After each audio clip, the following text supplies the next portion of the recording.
नमस्कार दोस्तों, साथी संदेश लाइव में आपका स्वागत है। आज हमारे साथ मौजूद हैं सेंट्रल जीएसटी के सुपरिटेंडेंट एम राजीव सर।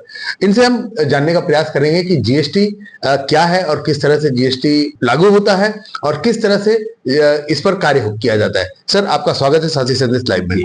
बहुत बहुत धन्यवाद। साथी संदेश लाइव के सभी श्रोताओं और दर्शकों को मेरा अभिनंदन है, और आपको भी कि आज आपने एक बहुत महत्वपूर्ण विषय पर आज चर्चा करने के लिए हम लोग साथ में यहाँ बैठे हैं। बहुत धन्यवाद साथी संदेश का।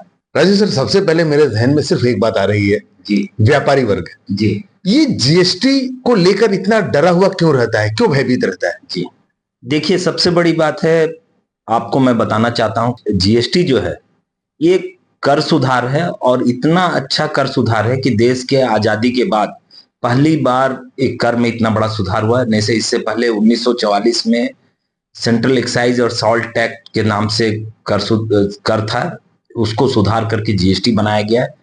और जो आप दहशत की बात कर रहे हैं, दहशत नहीं बल्कि इतना सरलीकृत कर है, लोग सिर्फ जानते नहीं हैं और लोगों के मन में भ्रांतियां फैलाई जाती है।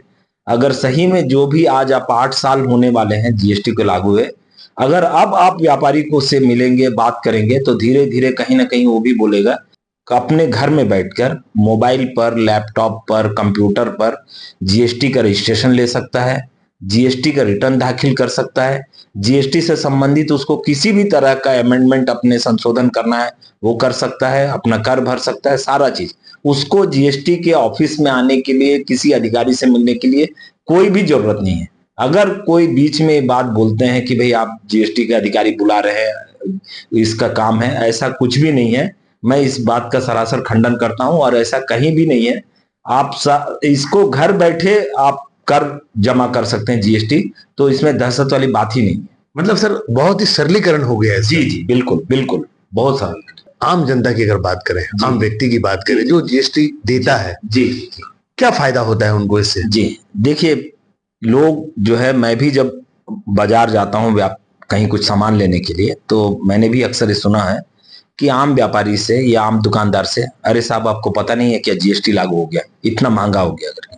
जबकि सही में मायने में मैं बताऊं, जीएसटी जो है लागू होने से, लागू इसलिए भी किया गया, लागू होने से भी और इसीलिए भी लागू किया गया, उसका उद्देश्य यही था कि आम उपभोक्ताओं को, जो जो कंज्यूमर गुड्स है, जो सामान वो खरीदते हैं, उनको सस्ते में उपलब्ध हो, इसके लिए जीएसटी लाया गया। नहीं से फिर कर सुधार को करने की जरूरत क्या थी? पहले क्या होता था, एक कर पर कर लगता था, है ना, यानी कर पर एक कर लगा हुआ, उस पर फिर और कर का आरोपण हो जाता था। पहले सेंट्रल एक्साइज की ड्यूटी लगती थी, उसके बाद वैट लगता था, है ना। एक छोटे से उदाहरण देकर मैं समझाऊं, अगर एक कार 1 लाख रुपया मूल्य का है और उस पर कार जैसे ही, मान लीजिए, गाड़ी कंपनी से बाहर निकलती है, उस पर सेंट्रल एक्साइज ड्यूटी पहले लग जाता था 10% के हिसाब से, मान लेते हैं 10,000 रुपये।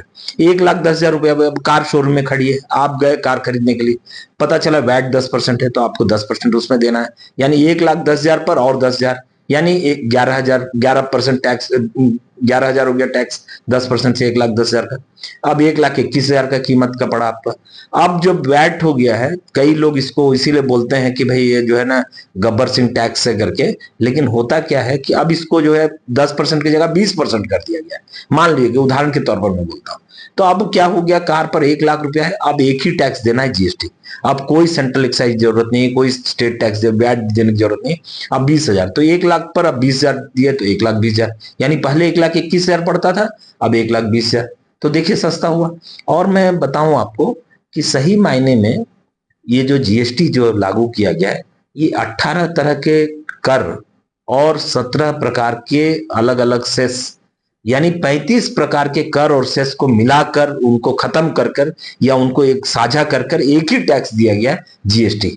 जो आप अभी बता रहे थे व्यापारियों में दहशत की बात, आपको मैं बताऊं कि व्यापारियों को पहले तमाम तरह के, एक व्यापारी को सेंट्रल एक्साइज रिटर्न भरना पड़ता था, वैट रिटर्न भरना पड़ता था, सर्विस टैक्स रिटर्न भरना पड़ता था, अगर कोई सेस से रिलेटेड है उसका रिटर्न भरना पड़ता था।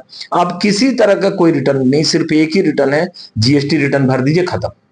महीने में 2 रिटर्न है, वो जो है एक जीएसटीआर 1 है और एक 3B है, आप ये 2 रिटर्न भर दीजिए, खत्म। आपको और किसी तरह का रिटर्न भरने की जरूरत नहीं। और आपको मैं बताऊं, जो व्यापारी, जो छोटे व्यापारी हैं, 1.5 करोड़ से, जिनका कारोबार 1.5 करोड़ तक है या कम है, उनको तो इस तरह का रिटर्न से भी मुक्ति मिलेगी। उनको 3 महीने में एक बार रिटर्न भरना है, उनको हर हर महीने कोई रिटर्न दाखिल करने की जरूरत नहीं।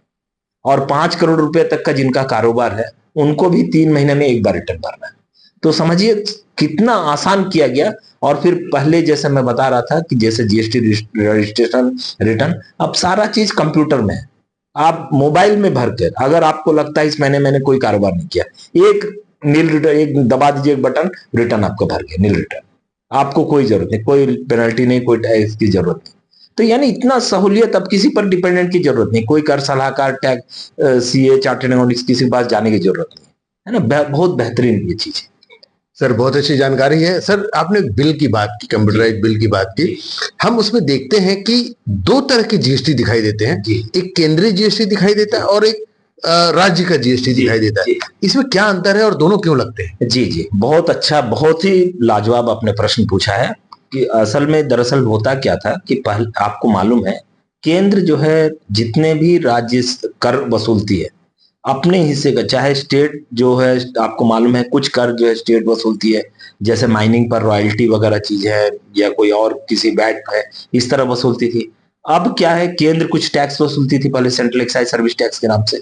ये जो टैक्स वसूला जाता था ये अंततोगत्वा केंद्र के पास रह के, और फिर बाद में वित्त आयोग के माध्यम से सभी राज्यों को इन करों का हिस्सेदारी, जो जिनका जिस राज्य से जितना कर दिया गया, कुछ केंद्र को रख के बाकी कर की हिस्सेदारी दी जाती थी। तो ये क्या था, कई बार क्या होता था, कई विपक्षी पार्टियां होती, अगर विपक्षी पार्टी को सरकार है, कोई अलग पार्टी के केंद्र में अलग है, राज्य में अलग है, तो उनका हमेशा होता था कि हमको जितना फंड मिलना चाहिए था उतना मिला नहीं, केंद्र सरकार ने रोका। तो अभी इसको सरलीकरण करने के लिए क्या किया गया है कि अब क्या किया, जीएसटी में ऐसा कर दिया गया है, मान लीजिए अभी 18% कोई किसी पर टैक्स है, एक कार लेते हैं 28% है, एसी लेते हैं 28, मान लीजिए कोई लोहे के सामान आप लेते हैं, सरिया लेते हैं, 18% टैक्स है।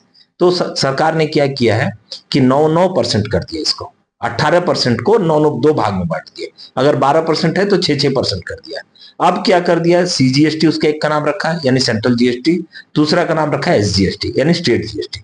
अब क्या होगा, जैसे ही कोई आम उपभोक्ता खरीदता है उसमें बिल में बंटवारा है, जैसे ही 18% उसका, मान लीजिए 100 रुपया किसी ने, कोई वस्तु का मूल्य है, 18% टैक्स है उस पर, तो 9 रुपया केंद्र के पास चला जाएगा, 9 रुपया राज्य के पास चला जाएगा। यानी फिर इसमें कोई फंड का बंटवारे में अब कोई दिक्कत नहीं। अब ये इसीलिए किया गया है क्योंकि ये कर, जीएसटी ऐसा कर है जिसमें केंद्र और राज्य दोनों मिलकर वसूलते हैं। इसीलिए अगर राज्य के अधिकारी भी वसूलेंगे या केंद्र का अधिकारी भी वसूलेगा या कोई आम उपभोक्ता कहीं खरीदारी करेगा, तो इसी तरह से 2 भाग में बढ़ जाएंगे और दोनों को हिस्सा मिल जाएगा। अब कोई बात रहेगी। मतलब सर, अगर इसको आम जनता को अगर समझाने की बात करें तो इसका बिल्कुल पारदर्शिता हो गई है कि जनता को भी ये पता रहे कि जीएसटी जो सरकार को जानी है, राज्य सरकार को जानी, वो कितनी जा रही है और केंद्र को कितनी जा रही है, ताकि राजनेता जो है वो ये आरोप न लगा पाए कि हमारे पास नहीं आया। बंटवारे में पारदर्शिता। बहुत अच्छा। सर, एक सवाल और जानना चाहेंगे। छत्तीसगढ़ की अगर हम बात करें तो जीएसटी पे छत्तीसगढ़ किस लेवल पे है, कहां पर है? जी, ये जो प्रश्न पूछा है बहुत ही प्रासंगिक प्रश्न है, और अभी छत्तीसगढ़ के माननीय मुख्यमंत्री विष्णुदेव साय जी ने भी इस चीज को अपने प्रेस रिलीज में बताया है। उन्होंने बताया कि छत्तीसगढ़ जो है पूरे देश में जो जीएसटी की वसूली का वृद्धि दर है उसमें प्रथम स्थान पूरे देश में।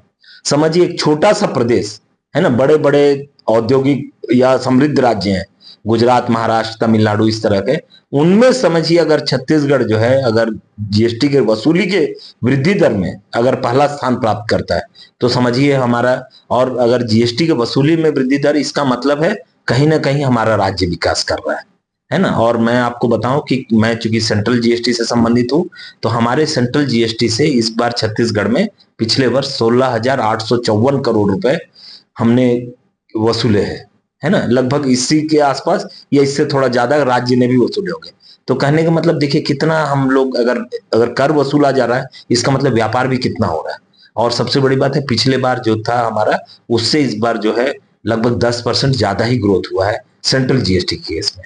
जी, क्या बात है दोस्तों, ग्रामीण बाहुल्य राज्य कहलाने वाला छत्तीसगढ़ जीएसटी देने में और जीएसटी वसूलने में सबसे आगे है। मतलब ये कहें कि जितना ज्यादा सरकार चाह रही है कि भाई जीएसटी अच्छे से वसूला जाए, तो इस राज्य की जनता भी बहुत ही आसान तरीके से जीएसटी देने में विश्वास रखती है। यही कारण है कि आज छत्तीसगढ़ जीएसटी के मामले में नंबर 1 पोजीशन पे है। सर, आपका बहुत बहुत धन्यवाद साथी संदेश के साथ जुड़ने के लिए और इतनी बेहतरीन जानकारी देने के लिए। जी जी, बहुत बहुत धन्यवाद। और मैं साथी संदेश लाइव जो देख रहे हैं दर्शकों से, उनसे एकमात्र ही बोलना चाहूंगा कि जीएसटी के बारे में जो भी नकारात्मक बातें या भ्रांतियां, झूठी भ्रांतियां फैलाई जा रही हैं, उन सब से बचें। आपको अगर कभी भी लगता है कि जीएसटी के बारे में, चाहे वो आप आम उपभोक्ता हो चाहे व्यापारी हो, आप कभी भी हमारे जीएसटी के जो राज्य में भी और केंद्र सरकार में भी सेवा केंद्र बने हुए हैं, आप वहां जाएं, बातचीत करें, बताएं आपकी समस्या को, है ना, तो उस समस्या का समाधान हो सकता है। और मैं यही निवेदन करूंगा आप लोगों को, जीएसटी का समय पर, कोई अगर आपने रजिस्ट्रेशन लिया है, पंजीयन किया है, उसका समय पर आप अपने दाखिला कीजिए, है ना। उसका कर का जो अनुपालन का जो रहता है व्यवस्था, उसका पालन करें, समय पर कर दें। और आपके इस कर से अगर हमारे देश का विकास होता है, और उस देश के विकास में मान लीजिए आज सेना भी जो अपना शौर्य और पराक्रम दिखा रही है, उसी राजस्व को देने से हम अच्छे हथियार और सारी चीज कर रहे हैं। तो मैं समझता हूं आप सभी लोगों को जीएसटी का साथ देना चाहिए। और बहुत जल्दी दोस्तों, अभी 1 जुलाई को हमारा जीएसटी का 8वां साल अब पूरा होने वाला है। इस सब पर मैं आप सभी लोगों को इसके लिए बधाई देता हूं, क्योंकि आपकी वजह से ही हमारा जीएसटी सफल हो रहा है। और इसके लिए बहुत बहुत आप सभी का धन्यवाद। धन्यवाद सर। दोस्तों, कैसी लगी ये जानकारी? अगर जानकारी आपको अच्छी लगी हो तो वीडियो को लाइक करें और ऐसी ही जानकारी पाने के लिए चैनल को सब्सक्राइब करें और ये जानकारी अपनों तक पहुंचाने के लिए इस वीडियो को शेयर भी जरूर करें।